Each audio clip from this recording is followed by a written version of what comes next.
नमस्कार, सुप्रभात. मी श्वेता. तुम्ही बघताय न्यूज 18 लोकमत. सकाळचे 7 वाजता आहेत.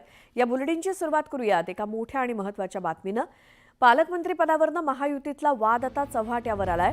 यानंतर एकाच दिवसात 2 जिल्ह्यांच्या पालकमंत्री पदाच्या निर्णयाला स्थगिती देण्याची वेळ राज्य सरकारवर आली आहे. नाशिक आणि रायगड या जिल्ह्यांच्या पालकमंत्री पदाच्या निर्णयाला स्थगिती देण्यात आली आहे. नाशिक आणि रायगड जिल्ह्याच्या पालकमंत्र्यांच्या नियुक्तीला पुढील आदेश येईपर्यंत स्थगिती देण्यात येत असल्याचं पत्रक सरकारनं काढलंय.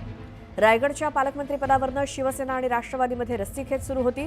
आदिती तटकरेंना रायगडचं पालकमंत्रीपद दिल्यानंतर गोगावलेंनी जाहीर नाराजी व्यक्त केली. आता रायगडच्या पालकमंत्रीपदाला स्थगिती दिल्यामुळे अजित पवारांना मोठा धक्का बसलाय. तर दुसरीकडे राज्याचे ज्याचे जास्त आमदार त्यांचा पालकमंत्री असा निकष सांगणाऱ्या राष्ट्रवादीच्या माणिकराव कोकाटे आणि माझ्या बाबतीत मुख्यमंत्री आणि उपमुख्यमंत्री अनुकूल आहेत असं दादा भुसे सांगत होते.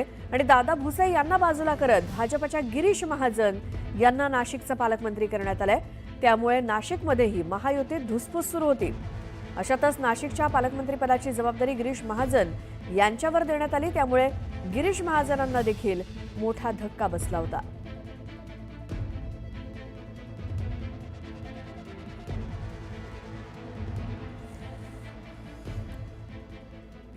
आणखी एक अशीच बातमी, ती म्हणजे पहाटेचा शपथविधी हे षडयंत्र होतं असा गौप्यस्फोट धनंजय मुंडेंनी केला. अजित पवारांना पक्षातनं बाहेर काढण्यासाठीच ते षडयंत्र होतं असा दावा मुंडेंनी केला. शिर्डीतल्या राष्ट्रवादीच्या शिबिरात त्यांनी हा गौप्यस्फोट केला.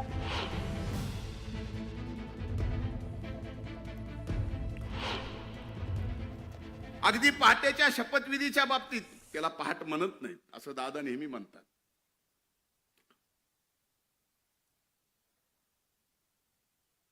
पण कदाचित त्याच्या शपथविधीच्या अगोदर साहेब आपण पण साक्षीदार आहे.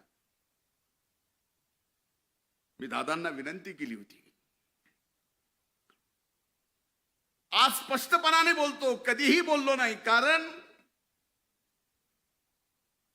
इथं फक्त आणि फक्त राष्ट्रवादी काँग्रेस पक्षाचे दादांचे एकनिष्ठ सहकारी आहेत म्हणून मी हे बोलायची हिंमत ठेवतो. त्यावेळेस मी म्हणलं होतं दादांना, तटकरे साहेब आपण साक्षीदार असाल तर हो म्हणा, शपथ घेऊ नका. का म्हणलो होतो?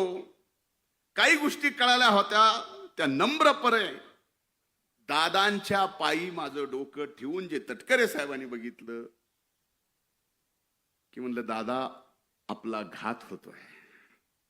दादानी माझ्या डोक्यावर हात ठेवून म्हणले असला घातभीत काय होत नसतो. पण शेवटी व्हायचं ते झालंच. त्यावेळेसपासून आपल्या या दादांना विलन आणि खलनायक ठरवायचं षडयंत्र त्यावेळेसपासून चालू होतं.